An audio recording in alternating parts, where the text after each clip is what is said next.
श्रीमद् भागवत गीता भगवान का गाया हुआ वह ज्ञान है जो आज भी लोगों को सही दिशा दिखाता है। जिस तरह आज हम कई बार तमाम कारणों के चलते अपने कर्तव्यों से विमुख हो जाते हैं और हारकर समस्याओं से पलायन करने लगते हैं, उसी प्रकार महाभारत के युद्ध के समय निराश असमंजस की स्थिति में दिखाई देते हैं। तब भगवान श्री कृष्ण ने उन्हें जो दिव्य ज्ञान दिया वह गीता के रूप में हमारे सामने कलयुग की आपाधापी भरी जिंदगी में आखिर क्यों जरूरी है गीता का पाठ, इसे जानने के लिए आपको गीता का सिर्फ पठन नहीं बल्कि मनन करना होगा। दरअसल जब कभी कोई व्यक्ति कर्तव्य पथ पर चलते हुए व्यक्तिगत, पारिवारिक, व्यावसायिक या ऐसे किसी विचार व्यूह में उलझता है तो उसे उसके माध्यम से सही रास्ता प्राप्त होता है। जीवन के उस मोड़ पर जब कोई व्यक्ति को कोई रास्ता नहीं सोचता, तब वह खुद को तमाम समस्याओं से घिरा पाता है तो कर्तव्य अकरवेंट पुकारते हैं, पूछते हैं, मृग छाला ओढ़े और अपने सभी अंगों में शमशान की विभूति लगाए, गले में सर्प और नरमुंडों की माला पहने हुए हो, इनमें से तो कोई पवित्र नहीं है, फिर आप किस ज्ञान से पवित्र माने जाते? तब महादेव ने उत्तर दिया, हे प्रिय सुनो, मैं गीता ज्ञान को अपने हृदय में धारण करने से पवित्र माना जाता हूँ। इस ज्ञान से मुझे बाहर के कर्म नहीं व्यापत। तब पार्वती जी ने कहा, हे भगवान, जिस गीता ज्ञान की आप ऐसी स्तुति करते हैं उसके श्रवण से कोई कृतार्थ भी हुआ है? महादेव ने उत्तर देते हुए कहा, इस ज्ञान को सुनकर बहुत से जीव कृतार्थ हुए हैं और आगे भी होंगे। दोस्तों, आज के इस वीडियो में आप सभी को गीता का प्रथम अध्याय के बारे में हम विस्तृत जानकारी देंगे, तो इस वीडियो को पूरा जरूर देखिएगा। श्रीमद् भागवत गीता के सबसे पहले दो शब्द, धर्म क्षेत्र, कुरुक्षेत्र। इस जगत में हम जीवन जीते हैं और जीवन हमारा कुरुक्षेत्र भी है और धर्म क्षेत्र भी। ये हमारी कर्म भूमि है जहां हम अपने कर्तव्यों का निर्वहन करते हैं। अर्जुन, जो कि गीता के शुरुआत में अपने जीवन के सबसे महत्वपूर्ण युद्ध को लड़ने जा रहे थे, किंतु वह अत्यधिक हताश, निराश, भ्रम, मोह में था।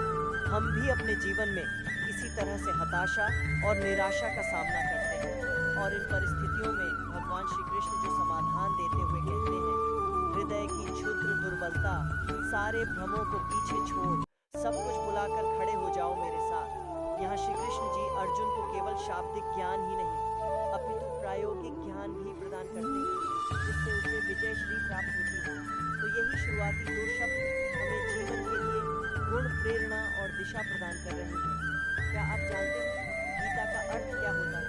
गीता शब्द का अर्थ है गीत और भागवत शब्द का अर्थ है भगवान। अक्सर भगवत गीता भगवान का गीत कहा जाता है। यह भगवान का गीत है, इसलिए गीता का नाम गीता ही पड़ना है। गीता में लिखा है, क्रोध से भ्रम पैदा होता है, भ्रम से बुद्धि व्यग्र होती है, जब बुद्धि व्यग्र होती है तब तर्क नष्ट हो जाता है और जब तर्क मरता है तो मनुष्य का विवेक नष्ट हो जाता है और उसका पतन शुरू हो जाता है। इस आधार पर कई ज्ञान और बुद्धि को खोलने वाली बातें लिखी हैं। जब हम शत्रु और समस्या को देखते हैं तो हमें बहुत ही बड़ी और विकराल दिखाई देती है और मन में यह डर भी रहता है कि अगर हम इसमें घुस गए तो क्या होगा, क्या हम इस समस्या से बाहर आ पाएंगे, क्या हम जीत पाएंगे। कुछ इसी प्रकार की सोच से दुर्योधन भी गुजर रहा था। दुर्योधन गुरु द्रोणाचार्य से कहता है कि बड़े बड़े धनुष वाले तथा युद्ध में भीम और अर्जुन के सामने शूरवीर तथा महारथी राजा द्रुपद, चिकिता तथा बलवान काशीराज, पुरुजित सुभद्रा पुत्र अभिमन्यु एवं उके पांचों पुत्र, ये सभी के सभी महारथ हैं। इससे हमें ये पता चलता है कि चाहे शत्रु हो या शत्रु के जैसी समस्या, उसके बारे में सब कुछ जानना चाहिए। समस्या के हर पहलू से हमें वाकिफ होना चाहिए और उसके हर अंग के बारे में हमें मालूम होना चाहिए, जैसे कि उस स्थिति में दुर्योधन भी कर रहा था। इसमें दुर्योधन आगे द्रोणाचार्य से कहता है, हे ब्राह्मण, श्रेष्ठ पांडवों की सेना के योद्धाओं को तो आपने देख लिया। उसके बाद दुर्योधन अपनी सेना के महारथियों का परिचय देता है। समस्या के बारे में सब कुछ जान लेने के बाद अपने पक्ष में सोचने की बारी आती है। दोस्तों, हमें यह भी जानना होता है कि हमारे पक्ष में कौन कौन से मजबूत बिंदु हैं जिससे हम उस समस्या पर विजय प्राप्त कर सकते हैं। जिस तरह से हम वर्तमान समय में हमारे जोखिमों का आकलन करते हैं, वैसे ही दुर्योधन भी अपनी शत्रु की सेना को देखते हुए, दोनों सेनाओं के योद्धाओं की बात करते हुए आगे होने वाले युद्ध के लिए तैयार हो रहे हैं। चुनौती को हर तरीके से समझकर ही उससे विजय प्राप्त की जा सकती है। युद्ध में जब तैयारी होती है तो दोनों तरफ से होती है और हर पक्ष अपने विजय की आशा में अपनी सेना को भरोसा देता है। प्रेरणा तो हम सभी को चाहिए। और जैसे कि हम सभी ने देखा है कि कैसे सब लोग युद्ध को जीतने के लिए अपने अपने प्रयास कर रहे थे। महाभारत का युद्ध ऐसा था जिसमें हर बड़ा योद्धा भाग ले रहा था, और ऐसे मौकों को कोई कैसे छोड़ सकता था। इसमें हमारे लिए ध्यान देने वाली बात यह है कि सच्चा योद्धा तो वही है जो युद्ध के लिए तत्पर रहे, यह को अपना जीवन माने या चुनौती माने, जो भी माने, परंतु इसके लिए हमेशा तैयार रहे। श्री कृष्ण कहते हैं कि मनुष्य से स्वागत वह सब कुछ पाने का पात्र नहीं है जो वह चाहता है।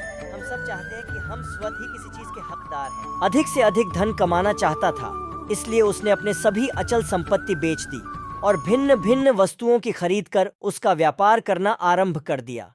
भाग्यवश वह बहुत कम समय में अत्यधिक सफल हुआ तथा शीघ्र ही पहले से अधिक धनवान हो गया।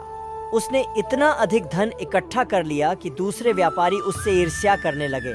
कभी कभी दूसरे व्यापारी या उसके मित्र उसे सफलता का रहस्य पूछते तो वह कहता, मैं इसलिए उन्नति कर रहा हूँ कि मैं अपने धंधे को समझता हूँ और कठोर परिश्रम करता हूँ, और मैं अपने ग्राहकों को भी खुश रखना जानता हूँ। चूंकि उसने सचमुच व्यापार में तरक्की की थी, इसलिए उसके मित्र और अन्य व्यापारी उसकी सखीबाजी को सच मानते थे।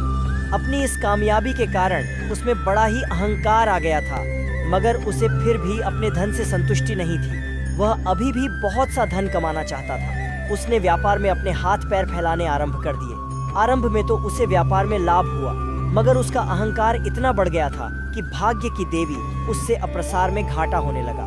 पहली घटना तब हुई जबकि माल से भरा हुआ उसका समुद्री जहाज डाकुओं ने लूट लिया। दूसरी घटना में माल से लदा जहाज अरब सागर में डूब गया। उसके भाग्य में कुछ न कुछ अपशगुन उत्पन्न हो गया था। तीसरी घटना ने उसे बिल्कुल ही उखाड़े का, वह दर दर का भिखारी बन गया।